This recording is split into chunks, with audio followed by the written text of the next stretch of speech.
Episode 5 के start में अस्पताल की नर्सें अपने मरीज जिन्बू और उसकी अद्भुत काया के बारे में गपशप करने से खुद को रोक नहीं सकीं, जो सिस्टम द्वारा प्रदान किए गए उसके समर्पित शक्ति प्रशिक्षण का परिणाम था। जिन्बू के बदले हुए रूप की नर्सों ने प्रशंसा की। यह तब स्पष्ट हुआ जब कसरत के बाद नर्स जोई यूरा की नज़र उस पर पड़ी और वह उसकी मांसपेशियों को देखकर शर्माए बिना नहीं रह सकी। घबराहट और निर्भीकता के मिश्रण के साथ उसने जल्दी से उसे अपने डिस्चार्ज के बारे में सूचित किया और उसका फ़ोन नंबर मांगने का अवसर जब्त कर लिया। अंतर्निहित इरादों से बेखबर जिन्बू ने मासूमियत से अनुपालन किया, यह मानते हुए कि यह चेकआउट प्रक्रिया का हिस्सा था।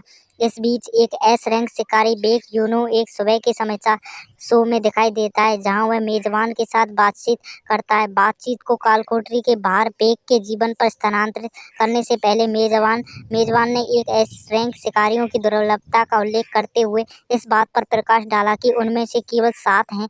बेक ने अपनी दैनिक प्रशिक्षण दिनचर्या पर चर्चा की, जिसे वह अपने कौशल को तेज बनाए रखने के लिए बनाए रखता है, और खुलासा करता है कि यह एक आदत है जिसे उसने फायर फाइटर के रूप में अपने दिनों के दौरान अपनाया था। जिन्बू के घर पर उसकी बहन जिना टीवी पर बाघ का साक्षात्कार देखती है। ये देखते हुए कि ये यदि निकलने की तैयारी कर रही है तो वह अपने भाई को बुलाती है, जबकि जिन्बू अभी भी बिस्तर पर है। दवाई लेता है और उसका स्वागत करता है। जिना अपने नए लुक से आश्चर्यचकित है और पूछती है कि क्या वह हाल ही में वर्कआउट कर रहा है। उसके प्रशिक्षण के परिणामों को देखते हुए वह नोट करती है कि वह पहले से भी अधिक लंबा लगता है। मुस्कुराते हुए वह अपने जूते पहनती है और स्कूल के लिए निकलने वाली होती है, क्योंकि जिन्बू उसे अपने सुरक्षात्मक स्वभाव को प्रदर्शित करते हुए छाता लेने के लिए कहता है। उसके मना करने के बावजूद भी वह जिद करता है।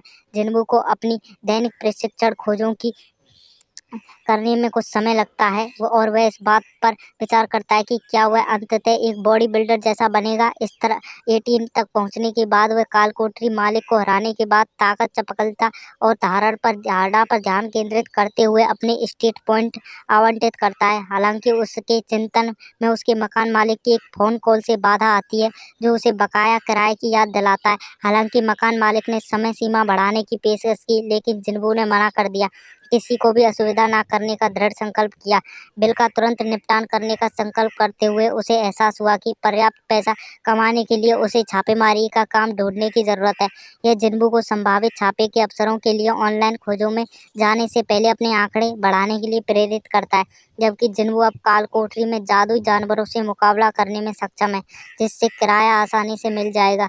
तकनीकी रूप से वह अभी भी एक ई रैंक शिकारी है। यदि वह उच्च रैंक वाले गेटों में छापे में शामिल होता है तो वह बहुत अधिक ध्यान आकर्षित करने से सावधान रहता है।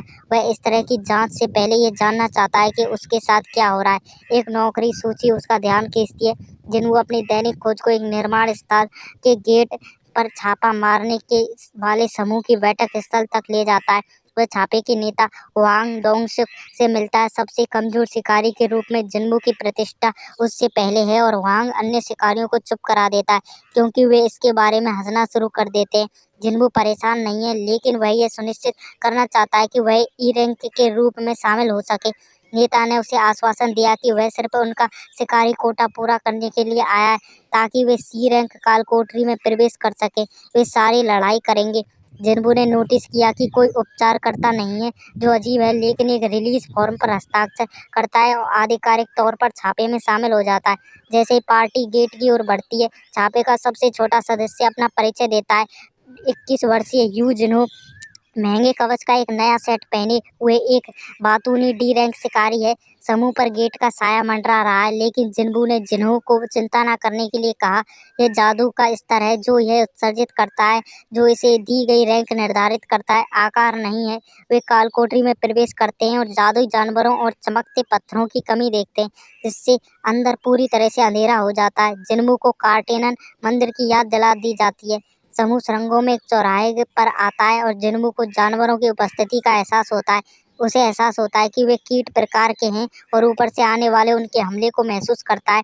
जैसे ही वह समूह को चेतावनी देता है, चींटी जैसे राक्षसों का झुंड हमला कर देता है। जिन्बू का कहना है कि शिकारी अच्छी तरह से समन्वित हैं और जिन्हों अपने मूल्यवान कवच के लिए धन्यवाद रखता है, लेकिन कुछ बुरा लगता है। अन्यत्र उच्चतम श्रेणी के शिकारी प्रशिक्षण लेते हैं।